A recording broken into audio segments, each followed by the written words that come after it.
ಜಿಂದಗಿ ಗಲೆ ಲಗಾ ಲೇ.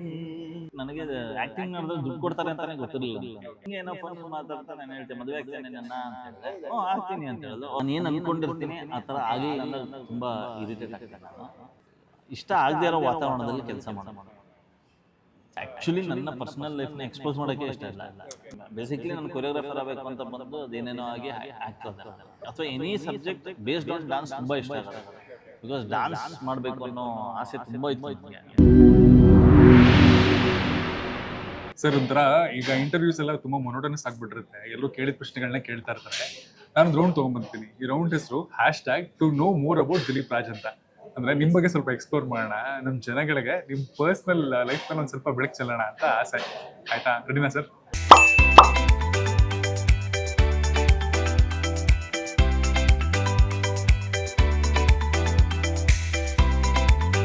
ಅದಕ್ಕಿಂತ ಮುಂಚೆ ಸತ್ಯನ ಹೇಳ್ತೀನಿ ಅಂತ ಆಣೆ ಮಾಡ್ಬೇಕು. ಗ್ರೀನ್ ಟೀ ಕುಡಿತಿಲ್ಲ, ಅದ್ರ ಮೇಲೆ ಆಣೆ ಮಾಡ್ಬಿಡಿ. ನಾನು ಹೇಳೋದೆಲ್ಲ ಸತ್ಯವನ್ನೇ ಹೇಳುತ್ತೆ. Okay, nice sir. ಅಂಡ್ ನನ್ನ ಬಗ್ಗೆನೇ ಹೇಳ್ತೇನೆ. ಓಕೆ ಸರ್, ನೀವ್ ಯಾವ್ದಾದ್ರು ಬಯೋಪಿಕಲ್ ಆಕ್ಟ್ ಮಾಡ್ಬೇಕು ಅಂತ ಅನ್ಸಿದ್ರೆ ಯಾರು ಬಯೋಪಿಕಲ್ ಆಕ್ಟ್ ಮಾಡಿದ್ರೆ ಚೆನ್ನಾಗಿರುತ್ತೆ ಅಂತ ಅನ್ಸುತ್ತೆ ನಿಮ್ಗೆ? ಕಮಲ್ ಹಾಸನ್. ಕಮಲ್ ಹಾಸನ್ ಯಾಕೆ? ಬಿಕಾಸ್ ನಾನೊಬ್ಬ ಆ್ಯಕ್ಟರ್ ಆಗಿರೋದ್ರಿಂದ ಅವರು ಮಾಡಿರೋಂಥ ವೆರೈಟಿ, ಆ ಮೈಂಡ್ ಸೆಟ್ ಹೆಂಗೆ ವರ್ಕ್ ಆಯಿತು ಅನ್ನೋದೊಂದು ದೊಡ್ಡ ಮಿಸ್ಟ್ರಿ ಅದು. ಸೊ ಆ ಥರ ಏನಾರ ಒಂದು ಚಾನ್ಸ್ ಸಿಕ್ತು ಅಂದರೆ ಆ ಬ್ರೈನ್ ಹೆಂಗೆ ವರ್ಕ್ ಆಯಿತು, ಅದು ಹೆಂಗೆ ಪ್ರಿಪೇರ್ ಆಗ್ತಾಯಿತ್ತು ಆ ಬ್ರೈನ್ ಅನ್ನೋದು ಗೊತ್ತಾಗುತ್ತೆ ಅಂತ ಅಷ್ಟೇ. Beautiful answer sir. ನಿಮ್ದು ಯಾವ್ದಾದ್ರು ಒಂದು ಯೂಸ್ಲೆಸ್ ಟ್ಯಾಲೆಂಟ್ ಇದೆ ಅಂತಂದ್ರೆ ಅದು ಯಾರಿಗೂ ಗೊತ್ತಿಲ್ಲ, ಅದೇ ಇದು ಸಕ್ಕ ಟ್ಯಾಲೆಂಟ್ ಗುರು, ಅದ್ರ ಯೂಸ್ಲೆಸ್ ಟ್ಯಾಲೆಂಟ್ ಅಂತಂದ್ರೆ ಯಾವುದು? ಆ್ಯಕ್ಚುಲಿ ನನಗೆ ಹಾಡೋದು ತುಂಬ ಇಷ್ಟ, ಬಟ್ ನಮ್ಮ ಮನೇಲಿ ಅದನ್ನ ಯೂಸ್ಲೆಸ್ ಟ್ಯಾಲೆಂಟ್ ಅಂತ ಮಾಡಿ ಮೂಲೆ ಕೂರಿಸಿದಾರೆ. ಹೌದಾ? ಅಕಸ್ಮಾತ್ ಹಾಡಿದ್ರೆ ಏನಾಗುತ್ತೆ ಮನೇಲಿ? ಅಲ್ಲ, ಯಾರು ಕೇಳೋರೇ ಇರಲ್ಲ, ನನ್ನ ಒಬ್ಬನೇ ಹಾಡ್ಕೋಬೇಕು. ಅಲ್ಲಿ ಇದ್ದಕ್ಕಿದ್ದಂಗೆ ಡಿಸ್ಪರ್ಸ್ ಆಗ್ಬಿಡ್ತಾರೆ ಎಲ್ಲರೂ ಅಂತ. ಸೊ ಇದಕ್ಕೋಸ್ಕರ ಒಂದು ಹಾಡು ಹೇಳ್ತೀನಿ ಕೇಳಿ, ಯಾವ್ದಾದ್ರು ಒಂದು ಹಾಡು ಹೇಳಿ. ನಿಮ್ಮ ವಾಯ್ಸ್ ಸ್ವಲ್ಪ ಎಕ್ಸ್ಪ್ಲೋರ್ ಮಾಡೋಣ.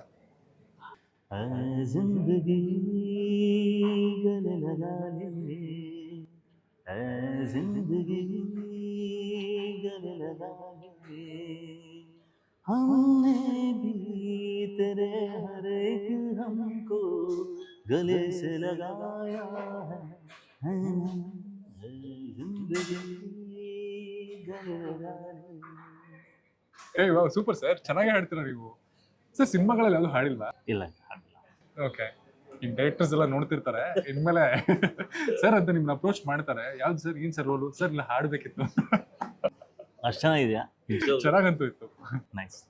ಕೇಳತ್ರ ಇದ್ರೆ ಸಾಕು, ಐ ಆಮ್ ಹ್ಯಾಪಿ. ರೀಸೆಂಟ್ ಆಗಿ ಯಾವ್ದಾದ್ರು ಒಂದು ಸಿನಿಮಾ ನೋಡಿ ಆ ಪಾತ್ರದ ಮೇಲೆ ಸಿಕ್ಕಾಬಿಟ್ಟೆ ಲವ್ ಆಗಿ ಆ ಪಾತ್ರ ನಾನ್ ಮಾಡಿದ್ರೆ ತುಂಬಾ ಚೆನ್ನಾಗಿರ್ತಲ್ಲ ಅಂತ ಕಾಡಿದ ಪಾತ್ರ ಯಾವ್ದು? ಐ ಥಿಂಕ್ ಕೈತಿ ಅನ್ಸುತ್ತೆ. ಅದು ಇಷ್ಟ ಆಯ್ತು ನನಗೆ. ಅದು ಅಂದರೆ ಅದರ ಟ್ರೀಟ್ಮೆಂಟ್ ಇಷ್ಟ ಆಯಿತು ನನಗೆ. ಅಂದರೆ ಅದರದ್ದು ಇಂಟೆನ್ಸಿಟಿನ ಅವರು ತೋರಿಸಿರೋ ರೀತಿ ಇದೆಯಲ್ಲ, it was not verbal, it is ಆ ಸೈಲೆನ್ಸು, ಅವನ ಆ ಲುಕ್ಕು, ಬಾಡಿ ಲ್ಯಾಂಗ್ವೇಜು, ಆ ಒರಟುತನ, ಎಸ್ಪೆಷಲಿ ಅವನು ಎಲ್ಲೋ ಹೋದಾಗ ಬಿರಿಯಾನಿ ತಿನ್ನೋ ರೀತಿ, ಅವನು ಇಟ್ ವಾಸ್ ಆಲ್ ನನಗೆ ಡಿಫ್ರೆಂಟ್. ಈ ಥರ ಏನಾರ ಎಕ್ಸ್ಪ್ಲೋರ್ ಮಾಡಿದ್ರೆ ಚೆನ್ನಾಗಿರುತ್ತೆ ಅಂತ ಅನ್ನಿಸ್ತು. ಯಾಕಂದರೆ ಆ ಥರದ್ದು ನಾನು ಯಾವುದೂ ಮಾಡಿಲ್ಲ ಇದುವರೆಗೂ. ಸೊ ಹಾಗಾಗಿ ಅದು ನನಗೆ ತುಂಬ ಅನ್ನಿಸ್ತು ಇತ್ತೀಚೆಗೆ ನೋಡಿರೋ ಸಿನಿಮಾ. ಪರ್ಸನಲಿ ಯಾವ್ದು ಸರ್ ನಿಮ್ಮ ಫೇವ್ರೆಟ್ ಜಾನರು? ಆ ಥರ ಏನಿಲ್ಲ. ಅಂದರೆ ಬೇಸಿಕ್ಲಿ ಏನಂದರೆ ನಾನು ಬಿಕಾಸ್ ಆಮ್ ಅ ಡಾನ್ಸರ್, ನನಗೆ ಮುಂಚೆ ಎನಿಥಿಂಗ್ ಅಥವಾ any subject based on dance ತುಂಬ ಇಷ್ಟ ಆಗೋದು. ಬಿಕಾಸ್ ಡಾನ್ಸ್ ಮಾಡಬೇಕು ಅನ್ನೋ ಆಸೆ ತುಂಬ ಇತ್ತು ನನಗೆ. ಬೇಸಿಕ್ಲಿ ನಾನು ಕೊರಿಯೋಗ್ರಾಫರ್ ಆಗಬೇಕು ಅಂತ ಬಂದು ಅದೇನೇನೋ ಆಗಿ ಆಗ್ತದೆ. ನಾನು ಹೌದಾ? I was a choreographer actually. Choreographer ಆಗಿ ಸಿನಿಮಾಗಳು ಮಾಡಿದ್ರ ಸರ್ ಮುಂಚೆ? ಇಲ್ಲ, ಮಾಡಿಲ್ಲ. ಒಂದೇ ಒಂದು ಸಿನಿಮಾ ಮಾಡಿದ್ದೀನಿ, ಅದು ಗೋಸ್ಟ್ ಕೊರಿಯೋಗ್ರಾಫರ್ ಆಗಿ ಮಾಡಿದ್ದೀನಿ ನಾನು. ಸೂರ್ಯಕಾಂತಿ ಅಂತ ಒಂದು ಸಿನಿಮಾ ಬಂತು, ಚೈತನ್ಯದು. ಹೌದು, ಚೈತನ್ಯ ಅವ್ರದ್ದು.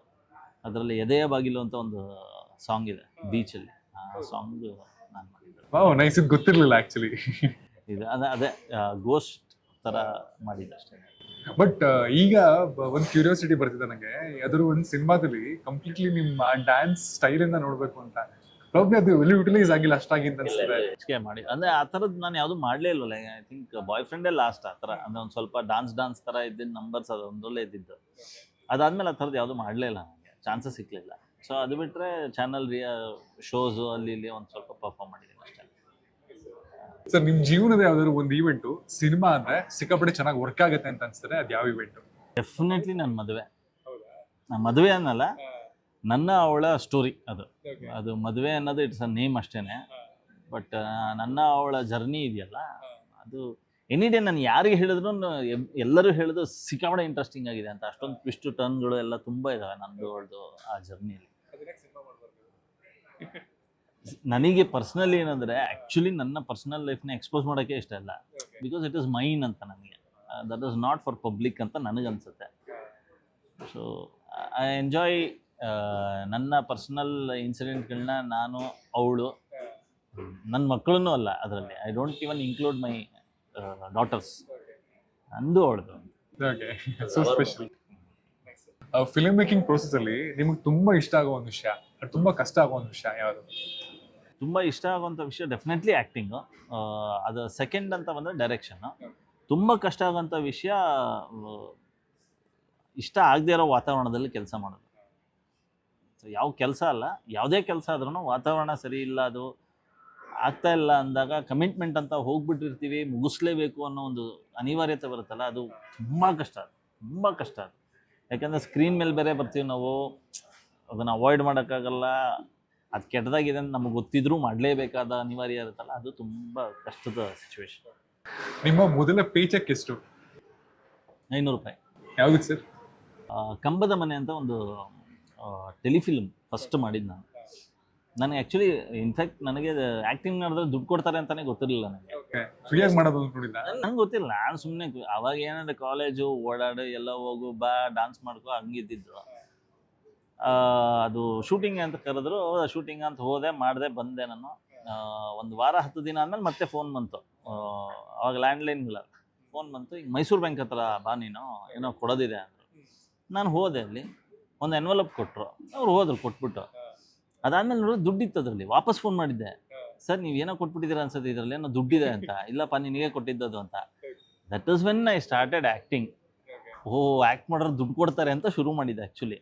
ಆ್ಯಂಡ್ ನಾನು ಆ್ಯಕ್ಟಿಂಗ್ನ ಸೀರಿಯಸ್ ತೊಗೊಂಡಿದ್ದು ನನ್ನ ಡಿಗ್ರಿ ಆದಮೇಲೆ. ಯಾವಾಗ ಡಿಗ್ರಿ ಆದಮೇಲೆ ಒಬ್ಬೊಬ್ಬರು ಒಂದೊಂದು ಹೇಳ್ತಾ ಇದ್ರು, ನಾನೇನು ಮಾಡ್ತೀನಿ ಅನ್ನೋದು ಗೊತ್ತಿರಲಿಲ್ಲ ನನಗೆ. ದೆನ್ ಐ ಥಿಂಕ್ ಇಲ್ಲ, ನಾನು ಇದನ್ನು ನಾನು ಸೀರಿಯಸ್ ಆಗಿ ತೊಗೋಬೇಕು ಅಂತ ಹೇಳಿ ಅಲ್ಲಿಂದ ಆ್ಯಕ್ಟಿಂಗ್ನ ನಾನು ಸೀರಿಯಸ್ ಆಗಿ ತೊಗೊಂಡು ವರ್ಕ್ ಮಾಡೋಕ್ಕೆ ಶುರು ಮಾಡಿದೆ ಆ್ಯಕ್ಚುಲಿ. ಮೀನ್ ಹೈಯೆಸ್ಟ್ ರೆಮ್ಯುನರೇಷನ್ ತೊಗೊಂಡ್ರದ್ದು ಯಾವ ಸಿನಿಮಾಗೆ ಅಥವಾ ಯಾವುದಕ್ಕೆ? ಎಷ್ಟು ಅಂತ ಬೇಡ, ಅಲ್ಲ ಯಾವ ಸಿನಿಮಾನೂ ಬೇಡ ಅಂತ. ದಿಲೀಪ್ ರಾಜ್ ಅವರಿಗೆ ಬೇಗ ಇರಿಟೇಟ್ ಆಗುತ್ತೆ ಅಂದರೆ, ಈ ವಿಷಯಕ್ಕೆ ಬೇಗ ಇರಿಟೇಟ್ ಆಗುತ್ತೆ ಅಂದರೆ ಅದು ಯಾವ ವಿಷಯ? ನನಗೆ ಎಸ್ಪೆಷಲಿ ನಾನು ಕೆಲಸ ಮಾಡೋ ಜಾಗದಲ್ಲಿ ನಾನು ಏನು ಅಂದ್ಕೊಂಡಿರ್ತೀನಿ ಆ ಥರ ಆಗಲಿಲ್ಲ ಅಂದಾಗ ತುಂಬ ಇರಿಟೇಟ್ ಆಗ್ತೀನಿ ನಾನು. ಆಮೇಲೆ ನನಗೆ ಇರಿಟೇಷನ್ ಆಗೋದು ತುಂಬ ಕಡಿಮೆ, ನನಗೆ ಆ್ಯಕ್ಚುಲಿ ತುಂಬ ಕಡಿಮೆ. ಬಟ್ ಯಾವಾಗಾರ ಒಂದು ಸ್ವಲ್ಪ ಆ ಥರ ಟ್ರಿಗರ್ ಆದರೆ ಅದಕ್ಕೆ ಇಂಥದ್ದೇ ಕಾರಣ ಅಂತಲ್ಲ, ಯಾವ್ದಾರ ಒಂದು ಕಾರಣಕ್ಕೆ ಇರಿಟೇಟ್ ಆದರೂ ತುಂಬ ದೊಡ್ಡದಾಗಿ ಬ್ಲಾಸ್ಟ್ ಆಗ್ಬಿಡ್ತೀನಿ ನಾನು. ಒಂದು ಯಾರ ಕಂಟ್ರೋಲ್ಗೂ ಸಿಗಲ್ಲ, ಹಂಗೆ ಬ್ಲಾಸ್ಟ್ ಆಗ್ಬಿಡ್ತೀನಿ ನಾನು. ಸೊ ಇರಿಟೇಷನ್ ಅಂದರೆ ಬೇಸಿಕ್ಲಿ ಅದೇ ಇರ್ಬೋದು ನನಗೆ. ಅದರ್ವೈಸ್ ಓಕೆ, ಅಂದರೆ ಎಲ್ಲನೂ ಕೂಲಾಗೆ ತೋರ್ತೀನಿ. ದಿಲೀಪ್ ರಾಜ್ ಅವರಿಗೆ ಬಂದಂತಹ ಮೊದಲನೇ ಪ್ರಪೋಸಲ್, ಇಲ್ಲ ಅಂದ್ರೆ ದಿಲೀಪ್ ರಾಜ್ ಅವರೇ ಮೊದಲನೇ ಪ್ರಪೋಸ್ ಮಾಡಿದ ಈವೆಂಟ್? ಇಲ್ಲ, ಆ್ಯಕ್ಚುಲಿ ನನಗೆ ಅವಳು ಸಿಗೋಕ್ಕೆ ಮುಂಚೆ ಸಿಕ್ಕಾಪಟ್ಟೆ ಓಡಾಡ್ಕೊಂಡಿದ್ದೆ ನಾನು. ಬಟ್ ಅವಳು ಸಿಕ್ಕಾದ್ಮೇಲೆ ಐ ಥಿಂಕ್ ಅದು ಪ್ರಪೋಸಲ್ ಅಂದರೆ ಇಟ್ ವಾಸ್ ವೆರಿ ಇನ್ಫಾರ್ಮಲ್. ಅದು ಸುಮ್ಮನೆ ಹಿಂಗೆ ಏನೋ ಫೋನಲ್ಲಿ ಮಾತಾಡ್ತಾ ನಾನು ಹೇಳ್ತೇನೆ ಮದುವೆ ಆಗ್ತೇನೆ ನನ್ನ ಅಂತ ಹೇಳಿದೆ. ಆಗ್ತೀನಿ ಅಂತ ಹೇಳಿದ್ರು. ಓಕೆ, ಇವತ್ತಿಂದ ನೀನೇ ನನ್ನ ಗರ್ಲ್ ಫ್ರೆಂಡ್, ನಾನು ನಿನ್ನ ಬಾಯ್ ಫ್ರೆಂಡ್, ಅಷ್ಟೇ ಫಿಕ್ಸ್ ಆಗುತ್ತೆ. ಹಂಗೆ ಆ್ಯಕ್ಚುಲಿ ಅದನ್ನು ಹೇಳಿದಾಗ I don't think she was serious. ನನ್ನನ್ನು ಸೀರಿಯಸ್ ಆಗಿ ತೊಗೊಂಡಿದ್ಲೋ ಇಲ್ಲೋ ಗೊತ್ತಿಲ್ಲ, ಯಾಕಂದರೆ ನನಗೆ ಆ ಥರ ದೊಡ್ಡ ಹೆಸರಿತ್ತು ಕಾಲೇಜಲ್ಲಿ. ಹಾಂ, ಬಟ್ ಇಟ್ ವರ್ಕ್ಡ್ ಅಷ್ಟೇ. ಸೊ ಈ ಸಿನಿಮಾದಲ್ಲಿ ಕಳ್ತನದ ಬಗ್ಗೆ ಮಾತಾಡ್ತಿದ್ದೀವಿ, ಆಯ್ತಾ? ಒಂದು ಚಿಕ್ಕ ರೌಂಡ್ ಮಾಡ್ತೀನಿ ಇದರಲ್ಲಿ. ಈ ನಟರಿಂದ ಏನಾದ್ರು ಕದ್ರೆ ಏನು ಕದೀತೀರಾ ಅಂತ, ಆಯ್ತಾ?